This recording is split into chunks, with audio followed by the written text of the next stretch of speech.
வணக்கம், உங்களுடன் லதா. இன்னைக்கு நாம பார்க்க போறது 4th varieties of க. அவ்வளவுதான். அதாவது ஃபர்ஸ்ட் இந்த க பார்த்தோம், சாதாரண வடிவம். அதுக்கப்புறம் அதை அழுத்தி சொல்லக்கூடிய க பார்த்தோம். அதுக்கப்புறம் இந்த ரெண்டு சவுண்டுக்கு நடுவில் வரக்கூடிய க பார்த்தோம். இப்ப மூணாவதா நம்ம பார்க்க போறது சாதாரண வடிவத்துல இருந்து இன்னும் கொஞ்சம் மேல சொன்னா எப்படி சொல்லுவோம், அந்த சவுண்டு கூட அந்த உச்சரிப்புல எச்சு கலந்திருந்தா எப்படி சொல்லுவோம், அதாவது உஷ்ணம் வெளியில வர மாதிரி இருக்கக்கூடிய வார்த்தைகளை எழுத்துக்களை சொல்லும் போது அந்த உச்சரிப்பு எப்படி இருக்கும், அதுதான் இப்ப நம்ம சொல்ல போறோம். அதாவது க, இது க, நடுவுல வரக்கூடியது க. இப்ப இதை தாண்டி, இந்த சாதாரண வடிவத்தை தாண்டி இதுக்கு மேல இருந்தா எப்படி சொல்லுவோம், அதுதான் நம்ம சொல்ல போறோம். க, அதாவது இது க, இது க.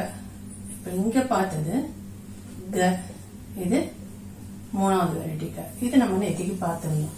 இப்போ இந்த சாதாரண வடிவத்துல இருந்தும் மேல சொன்னா, ஒரு படி மேல சொன்னா எப்படி சொல்லுவோம், அதுதான் இன்னைக்கு நம்ம பார்க்க போறது. க, அந்த எழுத்துக்கள் தான் இப்ப நம்ம இங்க பார்க்க போறோம். அதாவது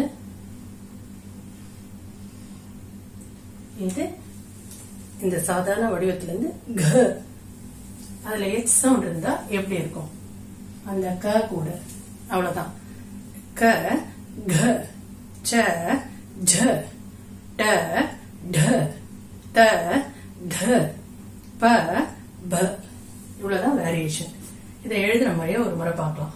இது ஜ, அதாவது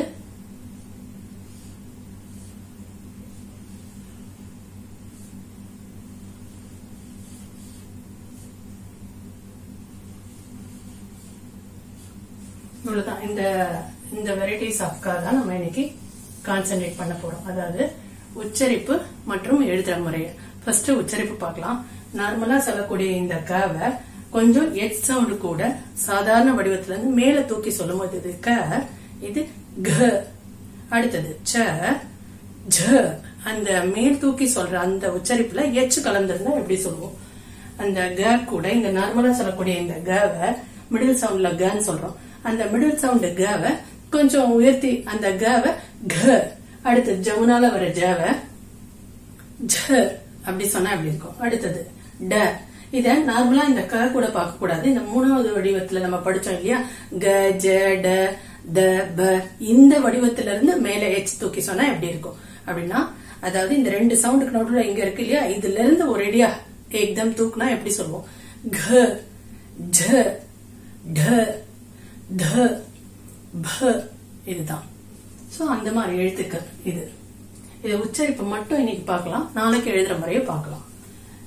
க, ஜ, ட, த, ப. அதாவது இந்த எழுத்து இந்த கல இருந்து லிப்ட் ஆகி இந்த மேல வந்தா இந்த க சவுண்ட் க, ஜ, ஜ, ட, ட, த, த, ப, ப. அவ்வளவுதான். இன்னைக்கு உச்சரிப்பு மட்டும் பார்க்கலாம், நாளைக்கு அதை என்னுடைய எழுதுற முறையை பார்க்கலாம். ஜஸ்ட் பார்க்கணும்னு நினைச்சீங்கன்னா இந்த 4th டைப் இதுதான் இங்க குறிப்பிட்டிருக்க, இதை நீங்க பார்க்கலாம். நன்றி.